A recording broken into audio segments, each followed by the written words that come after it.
Donc ici c'est l'exploitation de l'escargot brionnais, donc élevage d'escargots, installé depuis 2007, ici donc à Briand en Saône-et-Loire. Voilà, j'élève à l'heure actuelle 300 000 escargots que je prépare à 100% et que je vends en vente directe aux particuliers, donc tout transformé, prêt à la consommation. Alors, c'est presque venu comme ça, c'est une reconversion professionnelle en fait. Préalablement, j'exerçais dans le domaine de l'industrie pharmaceutique. Voilà, donc dans la mise au point des médicaments, recherche clinique.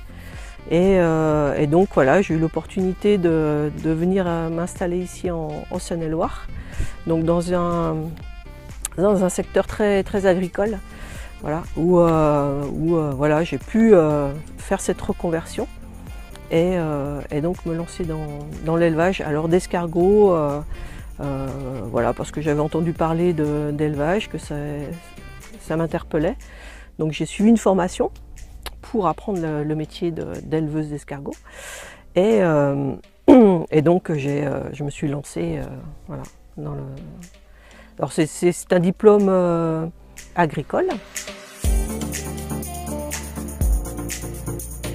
Alors il n'y a pas vraiment de journée type finalement dans l'élevage d'escargots, puisqu'il y a en fait plutôt trois types de métiers dans cette activité. Donc il y a la partie élevage, donc qui me prend du temps entre le mois d'avril et le mois d'octobre. Voilà. En parallèle de ça, donc j'ai une activité plus de préparation, donc au laboratoire, plus de cuisine, quoi, donc qui m'occupe en fin de compte sur toute l'année. Et puis une activité de commercialisation, donc des produits. Je fais quelques marchés, quelques foires. J'ai aussi des clients professionnels que je livre en fait toute l'année. Ce qui me plaît le plus, c'est justement cette absence de routine. C'est la possibilité donc voilà de tous les jours changer d'activité, jamais prendre marre finalement de faire quelque chose. On peut aussi, enfin c'est le propre des activités quand on est à son compte, on choisit quand même un petit peu ce qu'on va faire. Donc c'est aussi un point positif, on va dire. Bon après je suis plus à l'aise voilà, sur l'élevage, au labo, j'ai un peu moins de compétences dans le commerce. Ce qui me plaît le moins, on va dire, sur l'ensemble de l'activité, ce serait plus voilà, d'aller démarcher, de faire du marketing, etc. L'intérêt, c'est justement de transmettre l'information de comment on fait les choses, comment on élève les escargots, comment on les prépare, les règles que l'on se fixe, le respect que l'on apporte à notre travail et à l'environnement qui accueille ce travail. Voilà, je trouve que voilà, la boucle est bouclée lorsqu'on va aller jusqu'à remettre le produit au client qui va partir en ayant toutes ces informations sur ce qu'il va manger, quoi.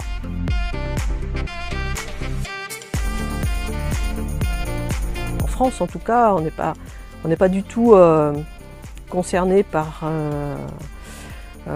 voilà, tout ce battage qui est fait sur les bêtes en batterie, élevées en batterie, la souffrance animale, etc.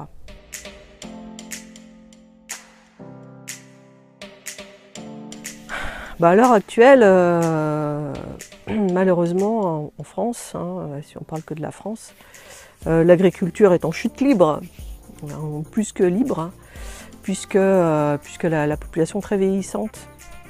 On a 70% des agriculteurs qui ont plus de 50 ans à l'heure actuelle. Donc il n'y a pas un renouvellement suffisant.